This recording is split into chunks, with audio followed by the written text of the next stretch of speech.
Samandar mana 3 ta proyektda qurilgan bir etajli uchastkalarimizni ko'ryapman. Juda chiroyli proyekt bo'libdi. Hozir bu yerda nechtasi sotildi, nechtasi qoldi? Okey. Mana ikkitasi sotilgan. Bitta mana shu 2 so'tuvliga qo'ygan. Oxiri. Ko'chaning oxiri tupik, u yoq tarafingiz bog' bo'lyapti, okey? Atmosfera zo'r. Mahalla atrofini ham ko'ryapman. Mahalla tinch, fayzli, sokin mahalla bo'lyapti. Shunaqa. Endi xonadonni siz bilan bitta ko'rib chiqaylik. Kommunikatsiyasi qanaqa bo'ldi? Suv, svet, gazdan muammo yo'q, okey. Birinchi quloch o'tda joylashgan. Ha. Bitta kanalizatsiya yo'q, qolgan hamma narsasi bor, okey? Mana shu uyga qaddini ko'ryapsizmi, okey? Qo'lga tushgan narsadan qilishmagan buni. Ha, sifat bilan yondashilgan bo'lyapti. Undan tashqari bu yerda mehmonlar uchun alohida hojatxona qilingan ekan. Bu yoq tarafida ko'ryapman, zeleniy zonaga keng joy qolgan. Shunaqa. Bitta mashina qo'yishga yo'laydi joyi bor. Bemalol, okey? Bitta mashina qo'ysangiz bo'ladi, tepasidan aves, okey? Mashina kirib kelyapti, ko'ryapsiz, mana ham yoq pastda yer to'la joylashganda. Isitish tizimlar hammasi shu yerda. Hamma shu yerga olib kirib qo'yilgan, okey? Endi siz bilan bu yoqda xonadonni ko'rishda davom etamiz. Bu isitish tizimlari ham topli pol, ham radiatorda isiydi. Bu xona. Bu birinchi xona bo'lyapti, shunda chap tarafim. Oshxona. Oshxonadan tashqari 4 ta xona bo'lyapti.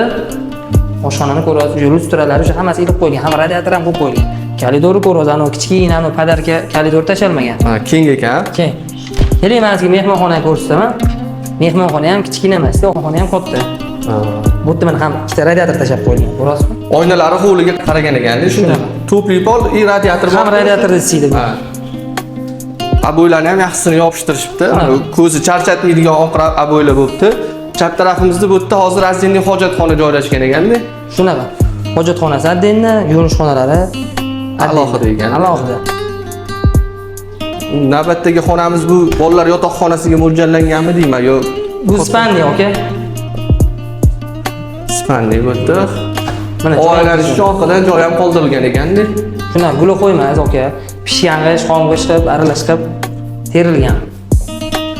Sistemalar mana bu yerda, topli pol sistemalari, okey, men sizga ko'rsatib qo'yaman. Mana ishda joylashgan. Bu sistemalar. Mana detskiy bo'ladi. Yo, detskiy bo'lsa, orqada havo aylanishi alohida teshik ham qo'yib ketilgan ekan. Bu yoq tarafimizda yana bitta yotoqxona foydalansa bo'lar ekan. Yotoqxona sifatida keng ekan, radiatorlari qo'yilgan. Bu yoqda ham orqaga oyna tashab ketishgan ekan. Shuna. Katta spalniya bo'ladi, okey bu?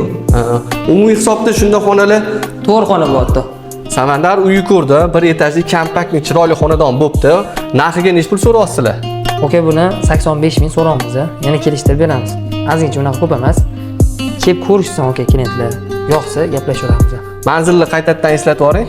Manzil Ko'kteredan o'tganinglarda General Kultepa mahallasida joylashgan. Yo'lga yaqin lokatsiya, okey, mahallani o'zidan ko'rdik. Ko'rdik, unaqa ko'p kirib kelmadik. Shunaqa. Qiziqqanlar bo'lsa, nomerlar qoldiramiz, bemalol aloqaga chiqishinglar mumkin. Bu videoni kelesi atrofidan bir etajli shunaqa kompaktli xonadon qidirib yurganlarga jo'natib qo'yasizlar. Inshaalloh manfaatli bo'ladi. Like bosib, обязательно obuna bo'lib ketishdan esdan chiqmasin. Salomat bo'lasizlar.